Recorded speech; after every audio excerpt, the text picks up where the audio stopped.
ఈ water bottle ధర ఎంత ఉంటుంది? ఒక 10 రూపాయలు ఉంటుంది. ఇందులో ఏముంది? నీరుంది. మరి ఈ బాటిల్లో ఈ నీరు బదులు నేను పాలు పోస్తే ఈ బాటిల్ ఖరీదెంత? ఇదే పాల బదులు ఇందులో పెట్రోల్ పోస్తే దాని ఖరీదెంత? అదే పెట్రోల్ బదులు దీంట్లో నేను పాదరసాన్ని నింపితే దాని ఖరీదెంత?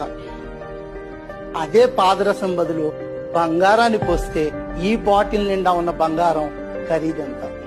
అంటే బాటిల్ మారదు, కంటైనర్ మారదు, కంటెంట్ మారుతుంది, మన కంటెంట్ మారుతుంది. ప్రపంచం నీకు విలువనిచ్చేది ఈ శరీరానికి కాదు, ఈ మెదడులో ఉన్న జ్ఞానానికి. నీలో ఏది ఉంచుకున్నావన్నది ప్రపంచం నిన్ను గౌరవించడానికి సాధనం అవుతుంది. నీ విలువ పెంచుకోవాలంటే నీ కంటైనర్లో ఏ కంటెంట్ ఉండాలో నువ్వే నిర్ణయించుకో.